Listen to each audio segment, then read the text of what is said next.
Alhamdulillahi nahmaduhu wa nasta'inuhu wa na'udzu billahi min shururi anfusina wa min sayyiati a'malina. Man yahdihillahu fala mudilla lahu wa man yudlilhu fala hadiya lahu. Asyhadu an la ilaha illallah wahdahu la syarika lahu wa asyhadu anna sayyidana Muhammadan 'abduhu wa rasuluhu la nabiyya ba'dahu. Allahumma salli ala sayyidina Muhammad wa ala alihi wa sahbihi ila yaumil qiyamah, amma ba'd. Fa ya ibadallah, usini wa iyyakum bi taqwallah wa ta'atihi la'allakum tuflihun. Qala Allah ta'ala fi kitabihil karim wa huwa asdaqul qailin. Ya ayyuhalladzina amanu taqullaha haqqa tuqatih wa la tamutunna illa wa antum muslimun. Ma'asyiral muslimin rahimakumullah. Di awal khutbah ini khatib berwasiat kepada diri khatib khususnya untuk selalu meningkatkan ketakwaan kita kepada Allah Subhanahu wa taala. Kenapa demikian? Karena takwa inilah sebagai bekal manusia beruntung di dunia hingga di akhir masa. Ma'asyiral muslimin rahimakumullah. Pada dasarnya manusia selalu berharap perjalanan hidupnya selalu mulus, dengan dipenuhi banyak fulus, bahkan berharap usahanya tak putus-putus, bahkan pamor tidak cepat tergerus. Realitanya tidak demikian. Manusia seringkali menargetkan sesuatu, padahal Allah Subhanahu wa taala telah menentukannya. Manusia seringkali pintar menghitung-hitung, padahal Allah Subhanahu wa taala dan yang memberi itu. Manusia selalu mampu dalam urusan tafsir menafsir, padahal Allah Subhanahu wa taala yang tahu hasil akhir. Manusia jago dalam hal urusan merekayasa, tapi ingat Allah Subhanahu wa taala dan yang Maha Kuasa. Al-Qur'an banyak menyinggung kehidupan manusia, terutama saat ia diuji akan banyaknya musibah. Dengan adanya wabah ini, Allah Subhanahu wa taala ingin mengingatkan kepada manusia yang sikapnya seringkali lupa.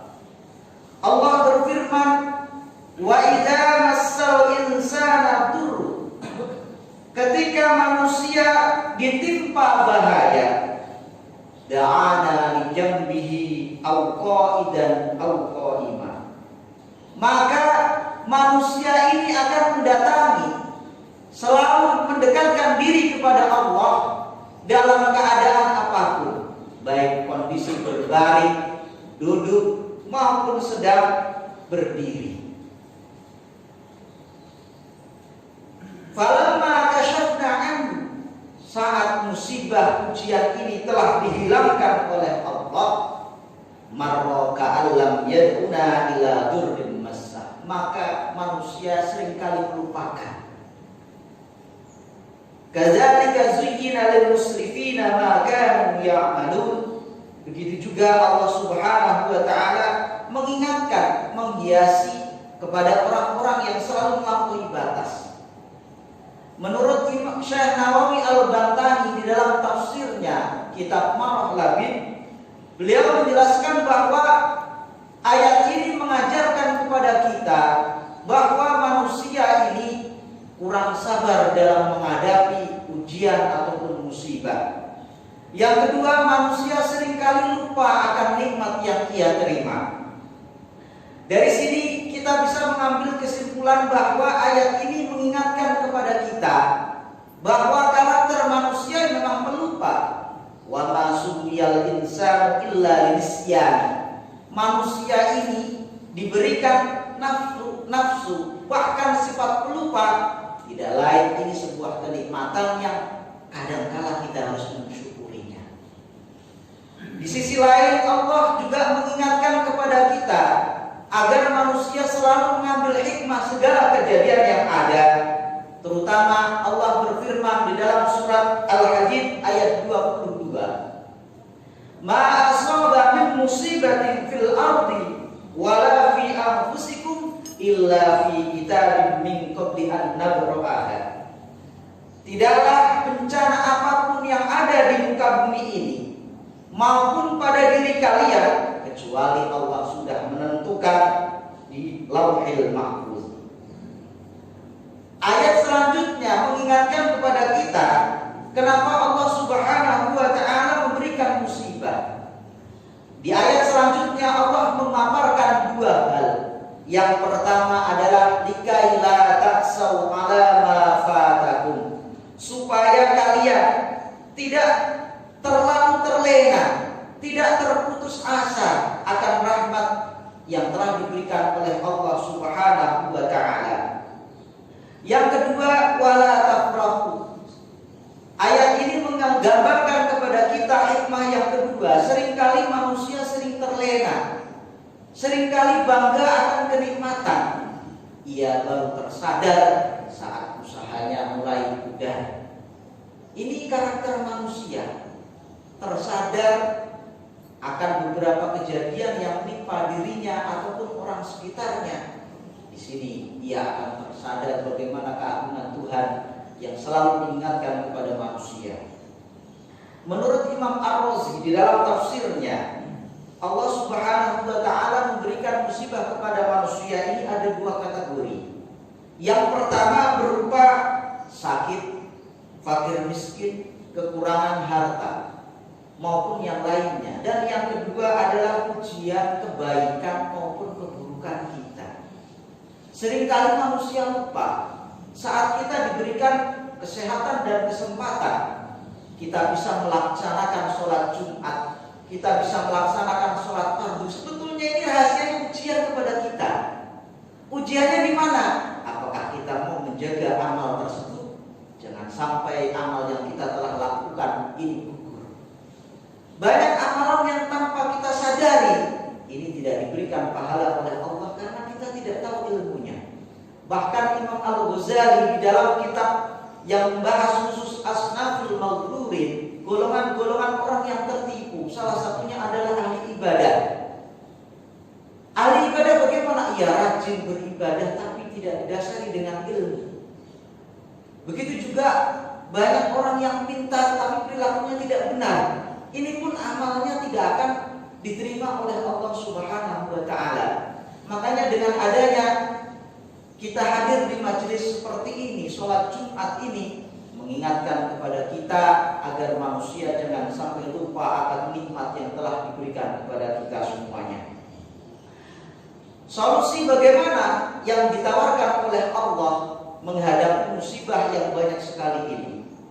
Allah Subhanahu wa taala mengingatkan dalam banyak ayat, salah satunya di surat Nuh. Kisah yang menjelaskan tentang umat Nabi Nuh diuji oleh Allah paceklik, diuji oleh Allah perempuan istri-istrinya sampai 40 tahun tidak ada yang hamil. Ujian yang melanda kaumnya Nabi Nuh ini menjadikan umatnya lalu mengadu kepada nabinya.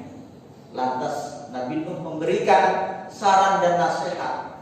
Apa isinya? Faqul tastaghfiru rabbakum innahu kana ghaffar. Wahai kaumku, beristighfarlah kalian, meminta ampunan kepada Allah Subhanahu wa taala. Kenapa dengan istighfar? Yursilis samaa 'alaikum midrara. Allah akan memberikan hujan turun setelah kekeringan yang melanda puluhan tahun. Wa yumdidkum bi amwal. Allah akan memudahkan dalam urusan rezeki, urusan anak dan yang lainnya. Ayat ini sebagai jawaban akan masalah yang kita hadapi saat ini dengan adanya wabah yang beberapa bulan kita lalui ini. Cara yang terbaik tidak lain adalah mendekatkan diri kepada Allah Subhanahu wa taala, karena Allah mengingatkan kepada manusia jangan sampai lupa atas nikmatnya. Dan inti kesimpulan dari khutbah yang sangat singkat ini, Allah memberikan nikmat dan musibah tidak lain agar manusia jangan sampai lupa. Yang kedua, jangan sampai terlena akan urusan dunia, karena dunia hanya sementara, ada tujuan akhir tidak lain adalah untuk mencari ridha Allah Subhanahu wa taala. Mudah-mudahan khutbah yang sangat singkat ini Allah memberikan manfaat kepada kita. Allah menjadikan kita semuanya sehat walafiat, putra-putri kita saleh salihah. Allah mudahkan dalam ziarah Makkah Madinah, dan Allah mengakhiri hayat kita dalam keadaan husnul khatimah. Amin amin ya rabbal alamin. Barakallahu li wa lakum fil Qur'anil Karim wa nafa'ani wa iyyakum bima fihi minal ayati waz zikril hakim wa taqabbala minni wa minkum tilawatahu innahu huwal ghafurur rahim. Allahumma shalli ala sayyidina Muhammad wa ala ali sayyidina Muhammad. Alhamdulillah, alhamdulillahilladzi amarna bittaqwa wal istiqamah wa nahana 'anil ma'siyah. Asyhadu an la ilaha illallah wahdahu la syarika lah wa asyhadu anna sayyidana Muhammadan 'abduhu wa rasuluh. Allahumma shalli 'ala sayyidina Muhammad wa 'ala alihi wa sahbihi ila yaumil qiyamah. Amma ba'd. فيا عباد الله أوصيني وإياكم بتقوى الله وطاعته لعلكم تفلحون. واعلموا أن الله أمركم بأمر بدأ فيه بنفسه وثنى بملائكة قدسه وقال تعالى ولم يزل قائلا عليما إن الله وملائكته يصلون على النبي يا الذين آمنوا صلوا عليه وسلموا تسليما. اللهم صل على سيدنا محمد وعلى آل سيدنا محمد. وارض الله عن الخلفاء الراشدين أبي بكر وعمر وعثمان وعلي وعن بقية الصحابة والتابعين وتابع التابعين لهم بإحسان إلى يوم الدين. وارض عنا معهم برحمتك